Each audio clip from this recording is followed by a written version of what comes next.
Hey, welcome in. FG here. So, you guys all now know the last coin in the bag is going to be Thailand. So, this one was an exceptionally nice coin. You can see it's from 1963. I would have paid about $18.50 for it. So not too bad. You can see it's almost half an ounce of silver. Still has some nice luster on the coin.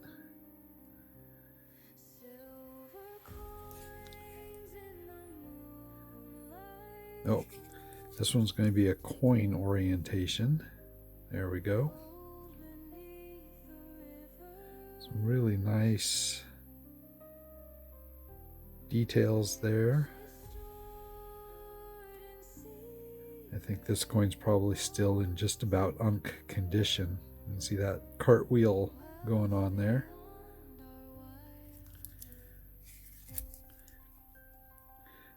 All right, so let's put the Numista page up here.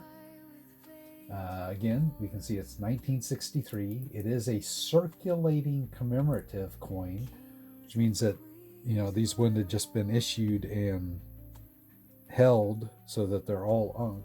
They were in circulation. So having a unk one is pretty nice. 75% silver, 20 grams.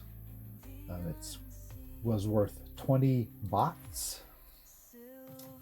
And we can see it's commemorating the 36th anniversary of the birth of the king, Rama the Ninth, which is who's pictured on the bust.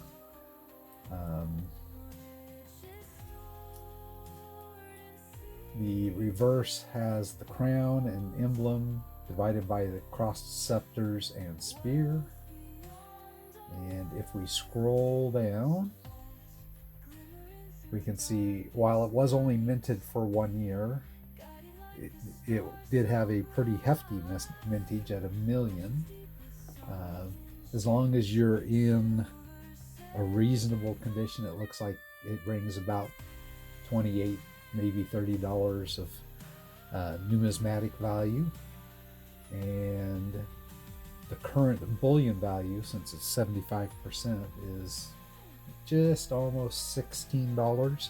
So I paid just a fraction over melt, not quite at melt, but definitely not at numismatic value. And if we look down at the auctions on eBay, for the non-graded ones, we can see that they're right there in that $30. There's one there that's up to $50. If you have it graded, it looks like there's $123 out there on a graded one. So it really, you know, depends on how good you feel your coin is if you want to get it graded. Let's put up the map, and we can see it's over in the same area as Myanmar, Laos, Cambodia, Vietnam, right where all the earthquakes have been hitting. I didn't have a coin that covered Thailand before, so we'll zoom in on that area, and then we should see it fill in as I add it to the database. All right, and let's find where it goes in the book. So somebody was asking me while I'm scrolling over here to get to where we should be, how many open spots there still are in the book. That came from Urban Stacker, asked that question. I went through and actually counted. My plan, this book will be full. Every slot in the pages in this book will be full by the end. And I counted, and there were 165 spots still open. And I actually have coins for a lot of those. So we're not going to run out of videos anytime soon here. I do have some countries where I have more than one coin, countries that are already in my loose connection that I just haven't shown yet. So there'll be some countries that take 2 or 3, maybe even 4 spots at a time, but many of them are going to be single. Okay, let's see. Thailand. So we should be able to find Syria or Tonga.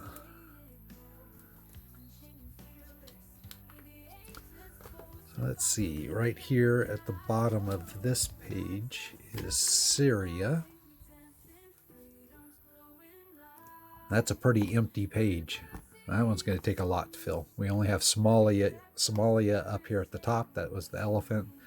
We have that coin from Syria here. And from Syria, it would be Tajikistan, Tanzania, something called the Tashir Kingdom of Tashir something, then Thailand.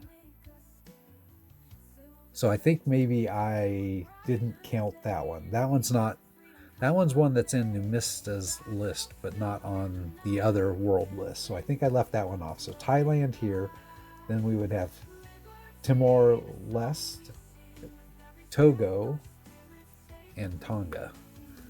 So Thailand goes right here in the top. There we go. So Thailand there, Tonga. That page is looking actually pretty good. We had our Trinidad and Tobago, Tunisia, a placeholder for Uganda, and then we have a bunch of UKs, and the first of our UK protectorates, Bermuda, down here. So I have a lot of UK coinage in my loose coinage. So I kind of pulled out a typeset.